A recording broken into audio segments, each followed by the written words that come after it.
Hi there, my name is Roby Ganguly, and I am the CEO and co-founder of Apptentive. Apptentive is a 9-year-old company that works with large consumer brands, companies like Viacom and Starbucks and The Economist and Disney and hundreds of others, to collect customer feedback, to give a voice to their customers. In particular, we do this on mobile, which is why I'm here at the Mobile Growth Summit talking about this.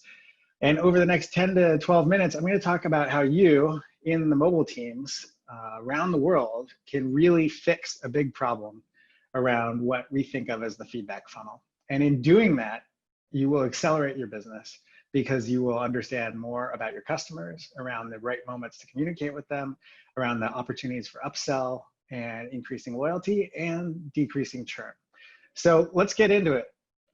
One thing I want you to have on your mind as we're going through this is, are you aware of and thinking about the ways in which your company collects feedback today? Is it 1-800 number? Is it Twitter? Is it an email address? What is it? Like, think about all of the ways that companies collect feedback, and then think about specifically how your company collects feedback, because that's going to be important to framing today's conversation. So let's talk about funnels, right? I brought my handy little funnel here.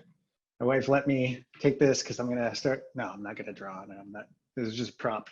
Actually, what I want to talk about with funnels is the fact that there are funnels in lots of pieces of the business that we're familiar with, we're conversant in. So for example, sales funnels. Sales funnels are measured by what?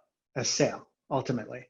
But it's got a whole set of processes. You start out with some set of people who are interested, who are leads, and then you have conversations with them, maybe automated trials, and there's follow-up, and there's a step along the way that leads to conversion, and finally that transaction. So we're really conversant and know about this in sales. We also know about this in marketing.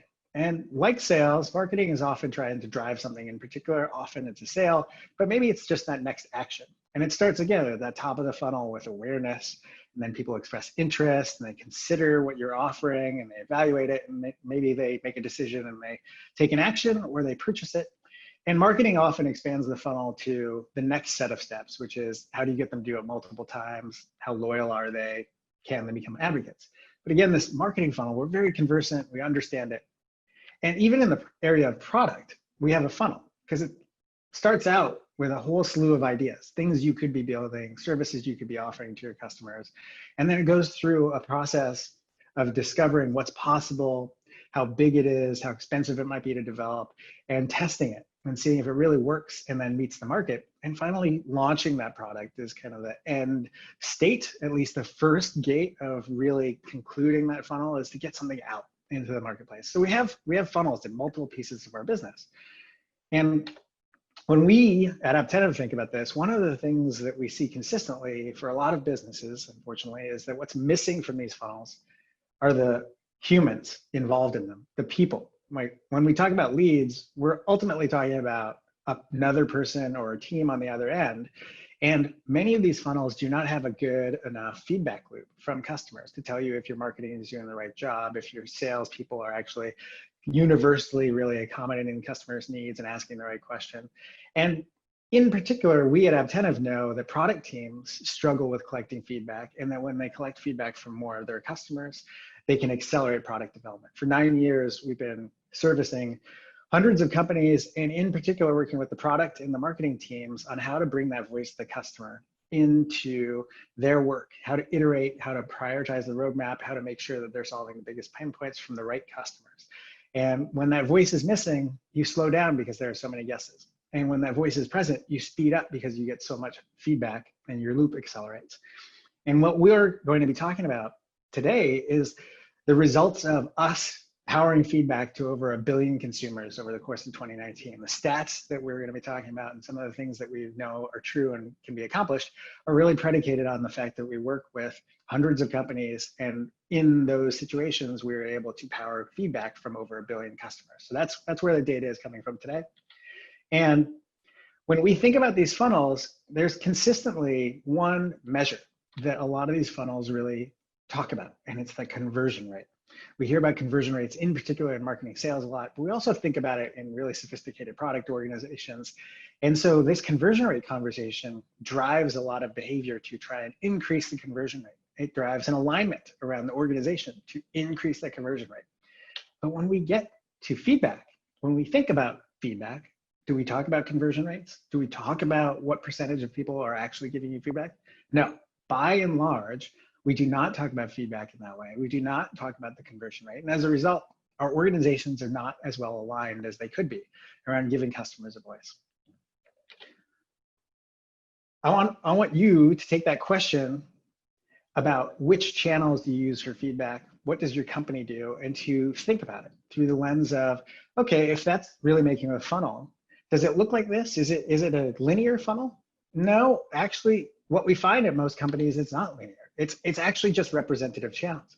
Because in other traditional funnels, we think about progression down this funnel, people moving throughout. But in the feedback arena, App Store reviews are often measured and managed by a different team, perhaps the mobile team, perhaps the marketing team, than help desk email, which might be over in customer care. And it's different from social media, which might be sitting in an entirely dedicated social media team. It could be in customer care, it could be in marketing. We've seen it in all different sorts of ways. And then we've got a 1-800 number that sits over here and is also utilized by some of your customers, but managed by somebody else. And so sometimes when we talk about the feedback funnel and we think about this, just the fact that these are actually channels as opposed to components of a funnel is the aha moment for organizations to realize, oh, maybe we are not thinking about this problem the right way. And another problem that people run into is we talk about the top of the funnel in marketing, and we talk about awareness, and we talk about the overall audience, we talk about expanding it. Well, the feedback funnel for your company, the top of it is every customer you have. Fundamentally, every customer you have is an opportunity to collect feedback. And then the funnel narrows from there. So when we think about this, and we look at the ways in which you're collecting feedback, one of the challenges that shows up is if you take App Store reviews, help desk email, social media responses, and then the people who choose to call your 1-800 number and unfortunately maybe wait 10, 15 minutes, some of whom drop off, the percentage of customers that actually give feedback through all of these different channels in most large consumer brands is less than 1%. So when we're thinking about this feedback funnel and I say it's broken, what I'm really saying to you is if you were to look at the feedback funnel and then look at the conversion rate and then try to maximize that conversion rate the same way that you do in sales or in marketing or in product, you would come to a different set of conclusions about how you should be thinking about this problem. You would say, wow, we are less than 1%. This is pretty awful. So that's the first thing that's really broken. We're not looking at this the right way. We're not starting at the top of the funnel with all of your customers. And these channels are not really actually a piece of the funnel that's cooperating. Another way of thinking about this is the vast majority of your customers are silent. They're not talking to you on a regular basis. Who you're hearing from are a vocal minority, either who are having a really bad experience or those who are having a great experience or evangelisms. And the opportunity by changing your feedback funnel to thinking about conversion rate, to maximizing it, is to take more and more of those people who are silent and to give them a voice, to ensure that more and more of your customers are actually helping you understand what's going on, what's great, what's not great. This is a really powerful concept. In visual manners, we've helped lots of companies understand this problem. But the thing is, we also know that it's not just theoretical. So I was telling you that we've collected a lot of data over the course of the past 9 years of business. In 2019 alone, we powered conversations and communication and feedback from over 1 billion consumers. And what we've seen is that 1% conversion rate, it's not theoretically bad, it's actually bad. Because when customers get proactive and reach out to their end consumers and they start conversations with the intent to just hear from more people, when they start their strategy through the intent of increasing the customer feedback conversion rate, you can get to a point where 1 out of 4 customers is actually interacting, giving you feedback.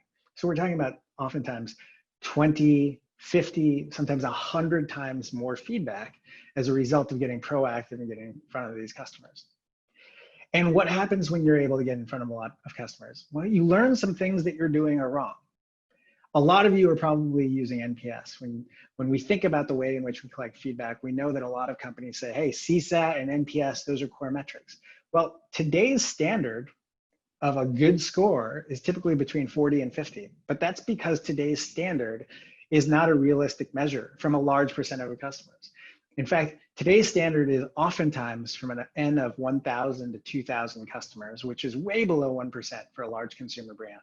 So if you're measuring your NPS, you say you're 40 to 50, but you're only asking that question of 1,000, 2,000 people, no wonder your results might be skewed. The people who are likely to answer it are actually probably more likely to say we have favorable opinions. In contrast, over the last year, in 2019, we saw that between the two operating systems, so being really mobile focused for you, iOS has an average NPS of 28, Android has an average NPS of 21.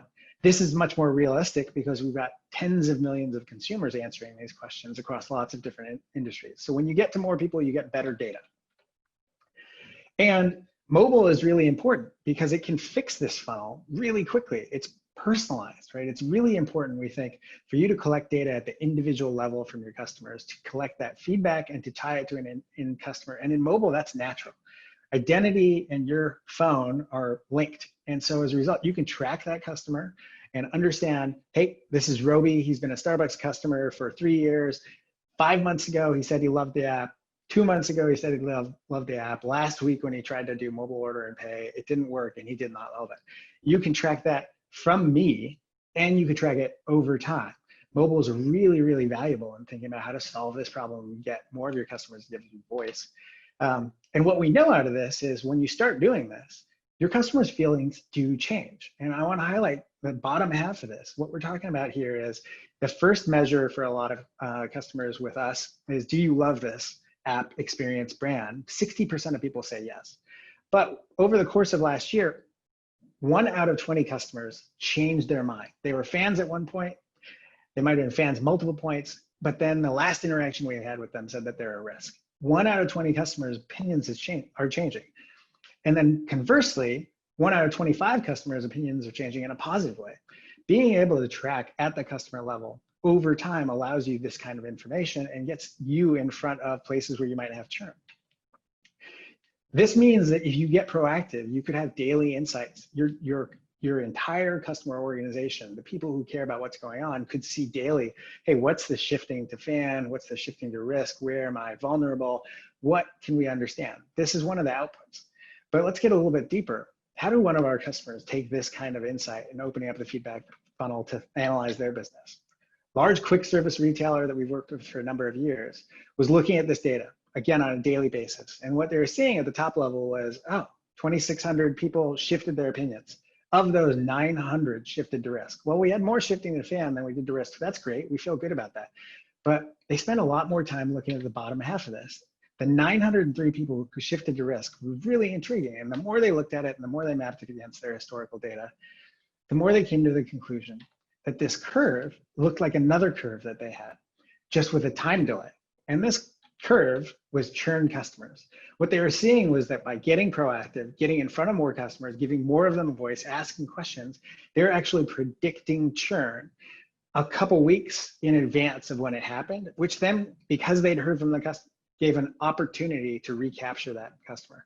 So when I think about one of the biggest ways in which you can light up more of your customers, give them a voice, and then drive business results, it's just this. Getting in front of churn is super meaningful. And at a time like now, when people are making a lot less purchase decisions, they're conserving capital, you want to be really clear if you are changing an experience in a way that drives a customer away from you. By being more proactive and listening to more customers, you can prevent that churn, and you could potentially even turn it into an upsell if you make them happy. Now, the reason this is really important that we're talking about this with the Mobile Growth Summit team is that this is all in pursuit of your teams, your companies getting more customer-centric. Surrounding them with the ability to listen and understand their experience is essential. And mobile, more than anything else we've ever come across, is with your customer all the time. That means even if they're conducting their purchase in person when they go to your store, they've got their phone with them.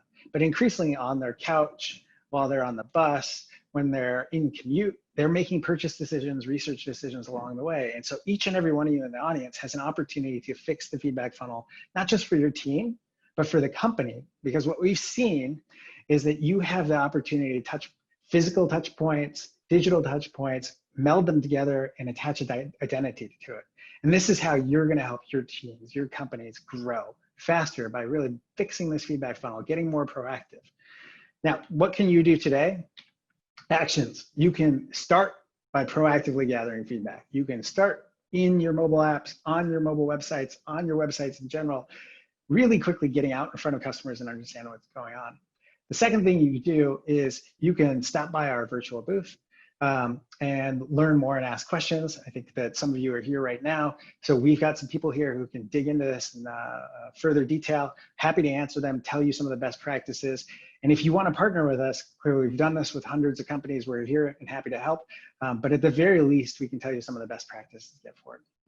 So thank you again for spending a few minutes with Team Apptentive and talking about your mobile feedback funnel and the overall company feedback funnel. You sit in a very important spot where you can take your company to the future and give a lot more of your customers, more than 1% of them, a voice. And in so doing, help your business grow faster. Thanks.